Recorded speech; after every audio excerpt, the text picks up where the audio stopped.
በጣም ደስ የሚል ሰርፕራይዝ ሩታ እንግዲህ ዛሬ የደስታዋ ቀን ነው። ምክንያቱም ሰርፕራይዝ የተደረገላት ነገር በጣም የሚገርምና ትልቅ ነገር ነው። የሚገባትን አግኝታለች። ስለዚህ አብርሃም በመጨረሻም ልብ አግኝቶ ሩታን ሰርፕራይዝ አስደርጎ ያው እንግዲህ ወደ ቤቱ ጠቅልሎ ያስገባበት ሁኔታ ነው የሚኖረው። ስለዚህ በጣም የሚገርምና ደስ የሚል ነው። አብዛኞቻችን የሩታ ደጋፊዎች እንግዲህ ዛሬ የደስታ ቀናችሁ ነው። ስለዚህ የኔ ደስታ ቀን ከነሱ ጋር አብራችሁ እንድታሳልፉ እየጋበዝኩኝ ያው እንግዲህ ቤቱን ሰብስክራይብ ማድረግ እንዳይረሱ፣ ላይክ ሼር ማድረግ እንዳይረሱ ጭምር ጠይቃለሁኝ። ሩታ እንግዲህ የአዲሱ ቤት ፊርማ ተፈራርማ በአብርሃም ከ8 ሚሊዮን ብር በላይ የሚያወጣ ቤት ተገዝቶላት ያው ወደ ቤቷ እንድትገባ የተደረገበት ሁኔታ ነው ያለው።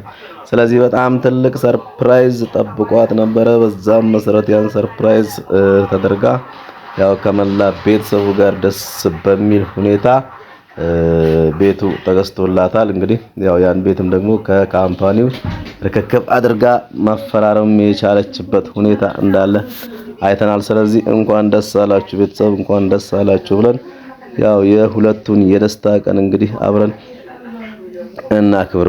ቀኑም ባህል ነው፣ ገና ነው። በገና ስጦታ ደግሞ በፖስተር የተጀመረው ፍቅርና ስጦታ የመሰጣጠት ባህል ወደ ቤት አድጎ ትልቅ ደረጃ ደርሷል እና እሱን ነው የተመለከትነው። ስለዚህ አብዛኞቻችን በጉጉት ስንጠብቅ የነበረው ነገር ነውና እንኳን ደስ አላችሁ በማለት ያው ዛሬን ለሁላችሁም ደስ የሚል በስራትን አብስረናልና በጣም ደስ ይላል። በሚገርም ሁኔታ ያው ተግባብተውና ተጋብተው ለመኖርም ጭምር ያሰቡ ነው እንግዲህ የሚመስለው። የውጭ ጉዟንም ጭምር አቁማ ከአብርሃም ጋር ያው በስጦታ በገናው በኢየሱስ ክርስቶስ ልደት በተወለደበት ቀን ያው ትልቅ ስጦታ ሰጥቷት ወደፊት የሚኖሩበትን የትዳር ጉዞም ጭምር ያቀኑ ነው የሚመስለው። ስለዚህ በጣም ደስ ይላል፣ በጣም ደስ ይላል። የዛሬው ቀን ለሁላችንም ደስ እንዳለን እርግጠኛ ነኝ። ስለዚህ ከዚህ ደስታ የተነሳ ያው ቤቱን ሰብስክራይብ እያደረጋችሁ ላይክ ሼር እያደረጋችሁ ይህ ፕሮግራም ሌሎችም እንዲደርስ ታደርጉ ዘንድ እንጠይቃለን። ምክንያቱም ይሄ ፕሮግራም በመጨረሻ ሰዓት ያው ሁሉንም አስተማሪ የሆነበት ሁኔታ ነው ያለው።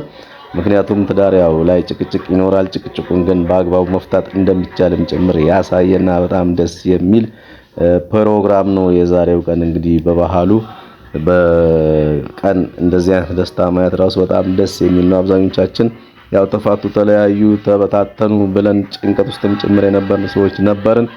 አሁን ግን ያው ፍጻሜያቸውን አሳምረው ያው የመገናኛ ምዕራፍ የሆነውን አንዱን ብለው ያሉበት ሁኔታ ነው ያለው። ስለዚህ ደግመዋለሁኝ ቤቱን ሰብስክራይብ ማድረግ